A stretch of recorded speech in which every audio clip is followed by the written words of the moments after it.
সম্মানিত মৎস্য খামারি ভাইরা, আসসালামু আলাইকুম।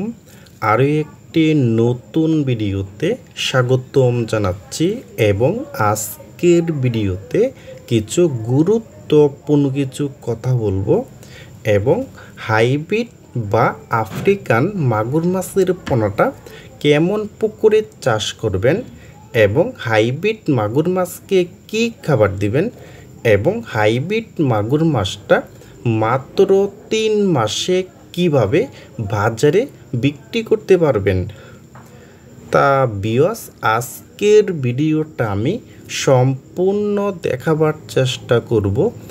আর আমাদের ভিডিওটা যদি ভালো হয় এবং ভালো লাগে তাহলে আমাদের ইউটিউব চ্যানেলটা সাবস্ক্রাইব করে রাখবেন পরবর্তীতে নতুন নতুন ভিডিও পাওয়ার জন্য। সম্মানিত মৎস্য খামারি ভাইরা, এখন যে মাছটি আপনি লক্ষ্য করে দেখতে পাচ্ছেন এটা কিন্তু অরিজিনাল চকলেট কালার হাইব্রিড মাগুর মাছের পোনা। দেখেন ভিউয়ার্স, এই মাছটার সাইজ হলো পুরা 3 ইঞ্চি সাইজের পোনা এবং 1 কেজিতে মাছ হবে 300 পিস। 300 পিসে 1 কেজি হবে। দেখেন ভিউয়ার্স, এই হাইব্রিড মাগুর মাছটা কিন্তু যাদের পুকুরে অনেক ময়লা আবর্জনা এবং খুদি পেনা এবং পুকুরের যে গাছালি যে আছে নিচে জমে যে ময়লা আবর্জনাটা, এই খাবারটা কিন্তু আপনারা এই হাইব্রিড মাগুর মাছকে খাওয়াইতে পারবেন।